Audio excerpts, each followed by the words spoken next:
Yeah. So roughly, there are two major branches or brands of what's called the cosmological argument for God's existence. And the cosmological arguments are these arguments for first cause, an unmoved mover, right? So that's much more popular on the internet now. I think more and more people know what that means. But there's largely two main branches of that. One is this sort of horizontal type of argument, like the Kalam cosmological argument, which William Lane Craig is a big advocate of. So that's something like, look, if you go back, there can't be an infinite series of time prior to now. There must have been some kind of beginning, and there had beginning to the universe. Something can't come from nothing. Something must have caused the beginning of the universe and everything. And the horizontal argument is that kind of way of reasoning. The vertical argument is more has to be the cause of your existence right now. Not just at the beginning of the universe, but every moment of existence. How that's cashed out is a little different depending on who you're talking to. But essentially, it's like there has to be some kind of explanation for why you exist. Because it's possible that you don't exist, or that it is possible that I could go out of existence right now. Well, what is it? What is the explanation for why I don't go out of existence? So on the atheist level, they'll say something like there might be this existential inertia where once something exists, it just carries on existing.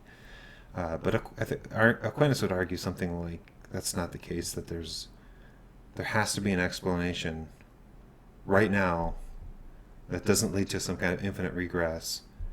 And it can't be just an infinite regress of finite contingent causes. There has to be some unmoved mover that causes your existence right now, that explains and answers the question, why do I exist right now when I don't have to?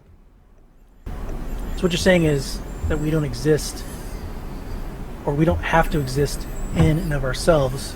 Our existence depends on something else. Yeah, and this is more like a contingency type argument. I'm sorry. So yeah, that's kind of the gist. Well, he goes on to talk about how something that doesn't have to exist has a beginning, and it begins to exist at a certain point in time, and that something that comes into existence has to have something else bring it into existence. Something can't come from nothing. How does the Big Bang help us as theists? Because traditionally you would say, well, theists would be, especially like more of the fundamentalists, would be against the Big Bang because it's a scientific thing like 13.7 billion years ago.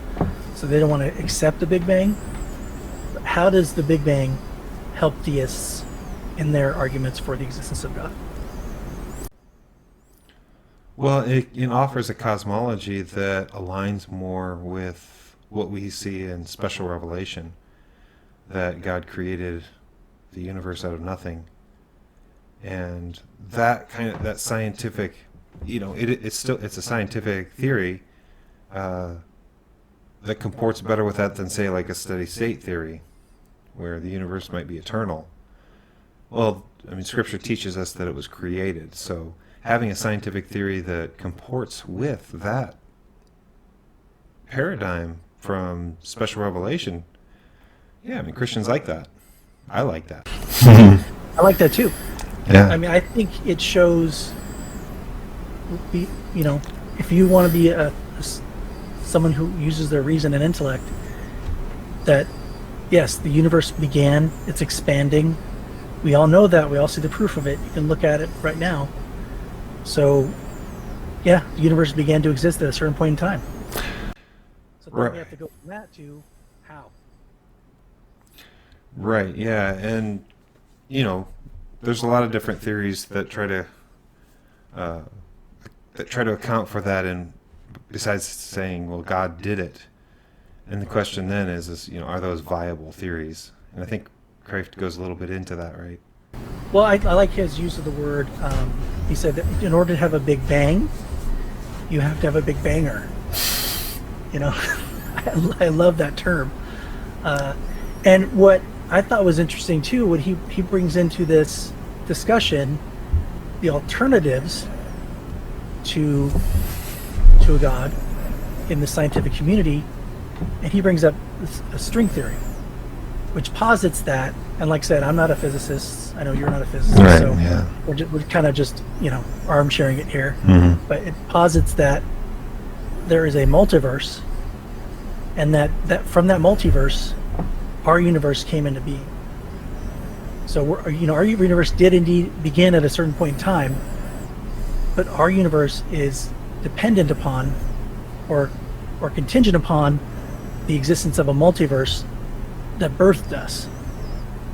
Now, as he was saying, is that the universe is still contingent, right? Even the multiverse is contingent. Yeah, I mean, unless it has radically different properties than the ones we know in our universe, then yeah, it would be contingent. And so it's dependent upon another universe to exist. And he goes on, he does say that even the multiverse has to have a beginning. So even that theory, even string theory, does not, where did the universe come from? Or where did the multiverse come from, for that matter? Yeah, like it pushes the question back a step. And again, that is, I think we were talking earlier, that is sort of a movement to a horizontal kind of cosmological argument. So we're kind of going back and forth a little bit between more of a vertical and a horizontal argument. But yeah, the multiverse might push it back a step. There's obviously criticism. Again, obviously we're not physicists. We don't claim to be experts. More just like a conceptual question of if it's, I can't rule it out based on the fact that it's an inference from some kind of observed empirical reality or some mathematical model, because that's what I'm doing when I infer God caused it, is I'm inferring from what we know to unobserved cause of the universe. So I don't rule out multiverse on those grounds, because then it would undercut my own argument. But also, it just, doesn't seem reasonable to rule it out on those grounds.